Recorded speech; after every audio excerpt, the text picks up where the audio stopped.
It all began with a navy blue sweatshirt, Jake's sweatshirt, to be precise. It was a wrinkled, worn-out piece of clothing, left draped over the back of a kitchen chair. The scent of cheap detergent and his musky cologne still clung to it. I should have left it there, but I didn't. I carried it upstairs to Jake's room. His door was slightly ajar, which wasn't unusual. Jake was always leaving things half done, half open, half there. His laptop was on, the screen casting a dim glow in the dark room. The bed was unmade. Clothes were piled in the corner, and an empty soda can sat on the nightstand. It was a typical teenager's room, a snapshot of his normal, messy life. As I draped the sweatshirt over his desk chair, my eyes flickered to the screen, and then I saw it, a video still playing. Silent graphic. My breath caught. I should have turned away, closed the tab, and pretended I'd never seen it, but I couldn't. The woman on the screen was familiar, too familiar, the curve of her hips, the way she moved, the way she laughed between breaths. It was me, or rather, it was a version of me from years ago. A wave of shock and shame hit me. I should have been horrified, but beneath the shock, there was something else, something warm, alive, because for the first time in years, someone wanted me, and God help me, I wanted to be wanted. Jake's takeout bag hit the floor with a dull thud for 3 heartbeats. Neither of us moved. Then, like a switch flipped, he lunged for the laptop, slamming it shut so hard the desk rattled. His face was flushed. His breath uneven, not from desire, but from panic. The kind that comes when you're caught in a lie you can't take back. Claire, he said, his voice cracking.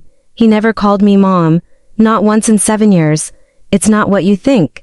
I should have agreed, laughed it off, pretended I hadn't seen a thing, but my tongue felt thick, my skin too tight. It's exactly what I think, I whispered. He didn't deny it. That was the worst part. He just stood there, shoulders tense, jaw working like he was chewing on words he couldn't spit out. The silence stretched, suffocating, until finally, he exhaled hard and ran a hand through his hair. I didn't mean for you to see that. Not that it didn't mean anything. Just that I didn't mean for you to see, as if the sin wasn't in the act, but in the exposure. We didn't speak of it again.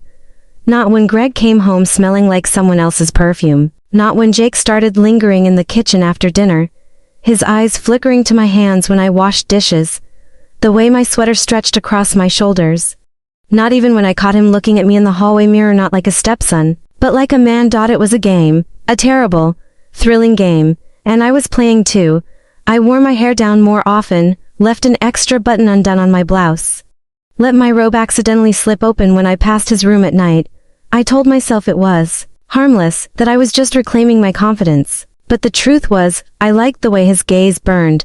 Greg was out of town, a conference in Chicago, he'd said, though the flight details he texted were from Miami. I didn't care.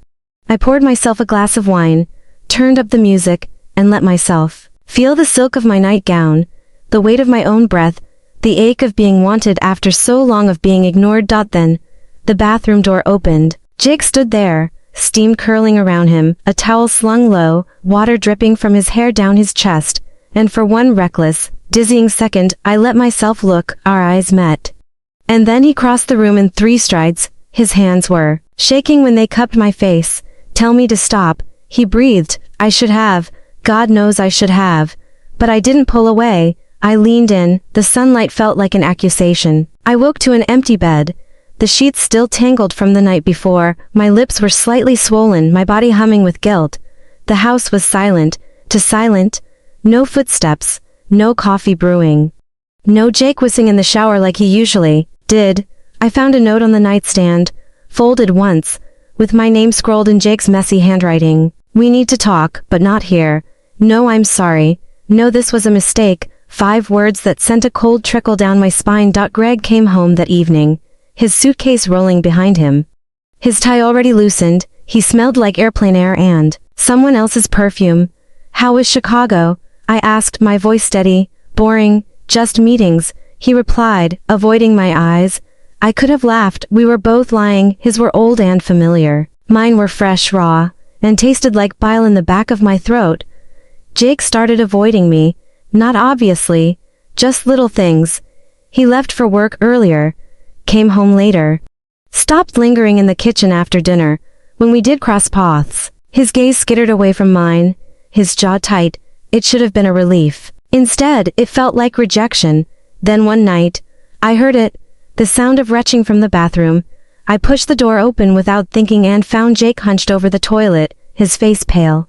His hands shaking. Are you sick? I asked, reaching for him. He flinched. Don't, Jake.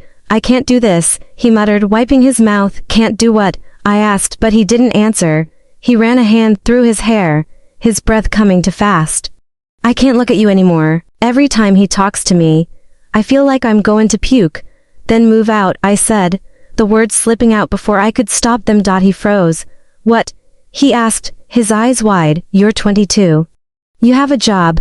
Just go, I said. And what about you? He asked, his voice barely a whisper. I don't know, I admitted. The truth was, I didn't know. The fight happened on a Thursday. Greg came home early, his face thunderous. What is wrong with Jake? He demanded. What do you mean? I asked, my voice steady. Just that he handed in his notice today. Said he's moving out. Wouldn't give me a reason, Greg said, his eyes narrowing. Did you know about this? He asked, his grip tightening on my wrist. No, I lied, a stupid, transparent lie. Greg's laugh was hollow. You expect me to believe that? He snarled. It doesn't matter. I said quietly. Both men turned to stare at me. What? Greg's voice was dangerously calm. It doesn't matter how many times it happened, I said, my own voice steady in a way that surprised me. Because you don't get to act like this is some great betrayal. Not after what you had with Lydia. Greg's face went white. Jake's head snapped toward me. What? He asked, his voice barely a whisper. The next few minutes were a blur, Greg denying. Me pulling up the texts on his phone and showing them in his face. Jake stumbling back like he'd been slapped, his expression shifting from guilt to disgust, to something almost like pity. Jesus Christ, he muttered, running a hand over his face. This is so messed up. And then the question I'd been dreading. Why, Claire? Greg's voice was raw. I don't know, I admitted. Had I done it to hurt him, to feel wanted, to prove I still could be wanted, or had I just been lonely? Jake grabbed his bag. I'm out, he said, his voice barely a whisper. Greg didn't try to stop him. Neither did I. The front door slammed. And then it was just the two of us standing in the wreckage of our marriage. Surrounded by all the lies we told each other and ourselves. Greg sank onto the couch, his head in his hands. I want a divorce, he said, his voice barely a whisper. I should have been devastated, but all I felt was relief. Okay, I said softly.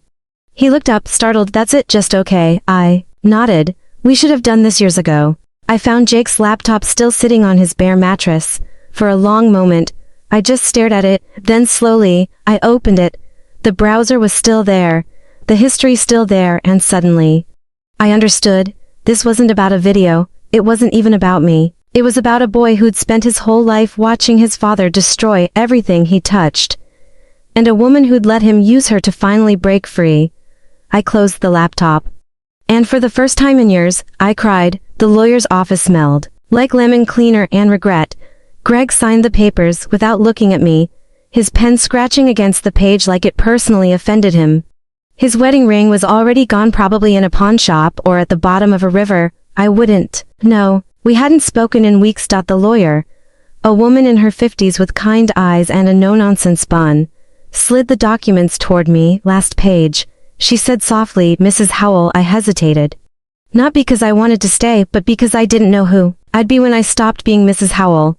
I signed. I walked through the empty house one last time, my footsteps echoing off the hardwood. The walls were bare now, stripped of the family photos that had never really been ours. The kitchen, where I'd burned countless dinners trying to impress a man who barely noticed. The living room, where Greg and I had sat in silence, pretending we weren't counting down the minutes until we could go to bed separately.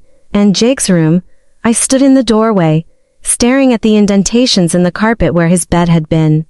A single sock lay abandoned in the corner. I picked it up, rolled it between my fingers, and then dropped it back on the floor. Some things weren't worth keeping. A letter arrived 3 months later, postmarked from a city I'd never heard of. No return address, just my name in that familiar, messy handwriting. I almost didn't open it, but curiosity has always been my downfall. Claire, it read, sorry, not for what you think, not for the thing everyone would expect me to apologize for. I'm sorry I used you to get back at him. I'm sorry I made you the weapon in a war you didn't even know you were fighting. You were the only one who ever really saw me. I read it once, then I burned it.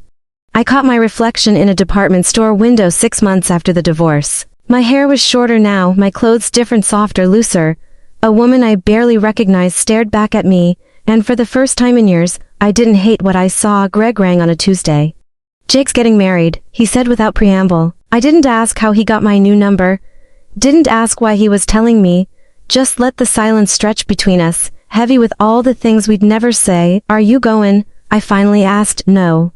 "Are you?" "No." Here's what no one tells you about destruction. It's not the explosion that changes you. It's the after. The quiet moments when you realize the rubble around you is the perfect foundation to build something new. I don't know if what I did was right. I don't know if Jake ever loved me. Or if I ever loved him, or if we were just two broken people, holding on to each other because the alternative was drowning. But I know this, sometimes you have to lose everything to find yourself. And sometimes, that's enough. Jake moved to a new city under a cloud of shame, changed his last name, and started therapy within 6 months, though he never fully forgave himself. He married young to a kind-eyed nurse named Sophia, who knew nothing of his past but flinched whenever she touched him, unexpectedly, a reflex he blamed on college trauma. He drank too much on their first anniversaries, confessed in a slurred midnight breakdown, and woke to an empty bed and a note reading, "I'll stay if you never lie to me again." A bargain that turned their marriage into a minefield of forced honesty. He became a workaholic, volunteering for overnight shifts at the hospital where he trained as a radiologist, avoiding mirrors in locker rooms where his father's face now stared back. When Sophia gave birth to a daughter, he sobbed in the parking lot, terrified she'd inherit his capacity for betrayal. He overcompensated, coaching soccer, packing bento box lunches, once driving 3 hours to retrieve a forgotten stuffed animal. Until Sophia snapped, "Stop trying to be the dad you wish you'd had and just be hers." At 35, he received a Facebook friend request from Greg, ignored it for 3 weeks, then replied with a single sentence, "I'm sorry I wasn't the son you deserved."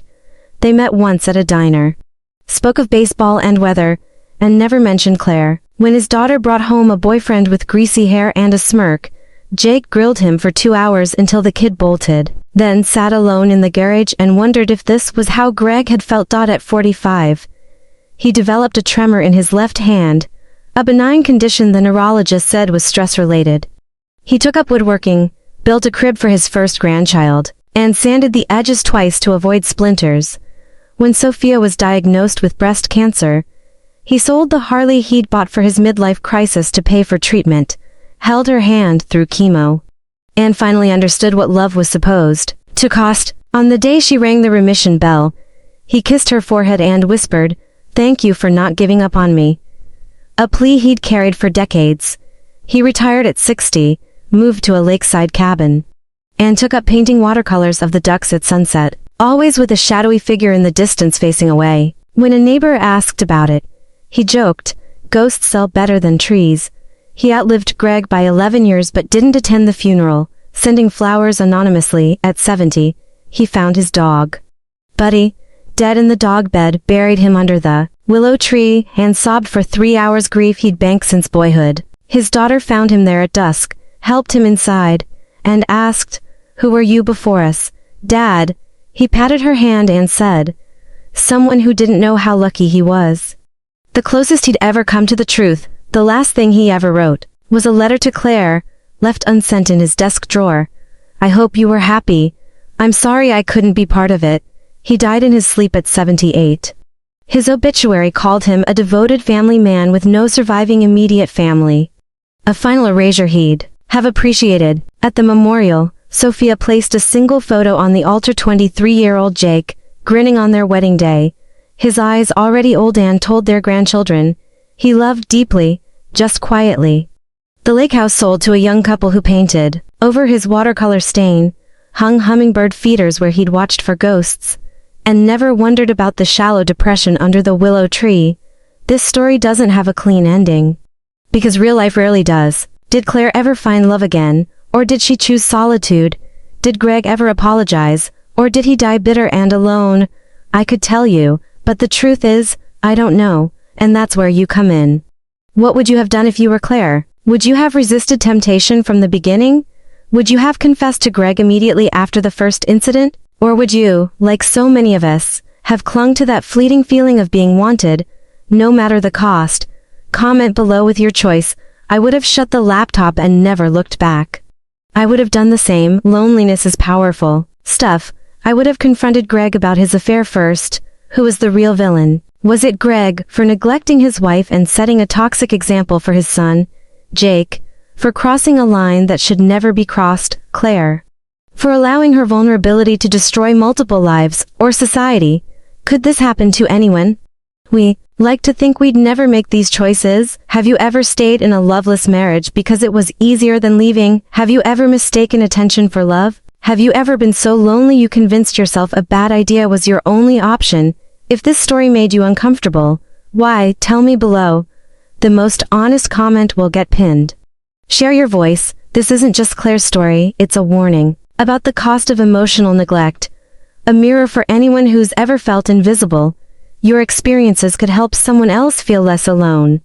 Turn on notifications so you don't miss the next morally complex story. The final challenge, before you go, tag someone who needs to hear this story. Maybe they'll see themselves in Claire before it's too late. Bookmark this video for the next time you're tempted to judge someone for their unthinkable choices. Ask yourself, what's my unclosed browser tab? What secret would destroy me if it was found? Because the most dangerous lies aren't the ones we tell others, they're the ones we tell ourselves.